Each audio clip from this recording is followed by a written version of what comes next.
സങ്കീർത്തനം 65. സമൃദ്ധി ചൊരിയുന്ന ദൈവം. ദൈവമേ, സിയോനിൽ വസിക്കുന്ന അങ്ങ് സ്തുത്യർഹനാണ്. അങ്ങേക്കുള്ള നേർച്ചകൾ ഞങ്ങൾ നിറവേറ്റും. പ്രാർത്ഥന ശ്രവിക്കുന്നവനെ, മർത്യരെല്ലാം പാപഭാരവുമായി അങ്ങയുടെ സന്നിധിയിൽ വരുന്നു. അകൃത്യങ്ങൾക്ക് അടിമപ്പെടുമ്പോൾ അങ്ങ് ഞങ്ങളെ മോചിപ്പിക്കുന്നു. അങ്ങയുടെ അങ്കണത്തിൽ വസിക്കാൻ അങ്ങ് തന്നെ തിരഞ്ഞെടുത്തു കൊണ്ടുവരുന്നവൻ ഭാഗ്യവാൻ. ഞങ്ങൾ അങ്ങയുടെ ആലയത്തിലെ വിശുദ്ധ മന്ദിരത്തിലെ നന്മ കൊണ്ട് സംതൃപ്തരാകും.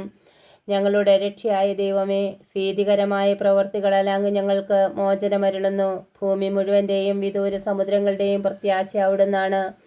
അവിടുന്ന് ശക്തി കൊണ്ട് അരമുറുക്കി പർവ്വതങ്ങളെ ഉറപ്പിക്കുന്നു. അവിടുന്ന് സമുദ്രങ്ങളുടെ മുഴക്കവും തിരമാലകളുടെ അലർച്ചയും ജനതകളുടെ കലഹവും ശമിപ്പിക്കുന്നു. ഭൂമിയുടെ വിദൂരമായ അതിരുകളിൽ വസിക്കുന്നവരും അങ്ങയുടെ അത്ഭുത പ്രവർത്തികൾ കണ്ട് ഭയപ്പെടുന്നു.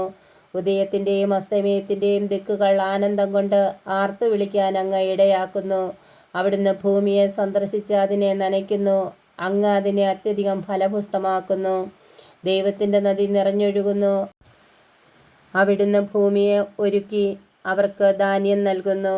അവിടുന്ന് അതിൻ്റെ ഉഴവുചാലുകളെ സമൃദ്ധമായി നനയ്ക്കുന്നു. കട്ടയുടച്ച് നിരത്തുകയും മഴ വർഷിച്ച് അതിനെ കുതിർക്കുകയും ചെയ്യുന്നു. അവിടുന്ന് അതിൻ്റെ മുളകളെ അനുഗ്രഹിക്കുന്നു. സംവത്സരത്തെ അവിടുന്ന് സമൃദ്ധി കൊണ്ട് മകുടം ചാർത്തുന്നു.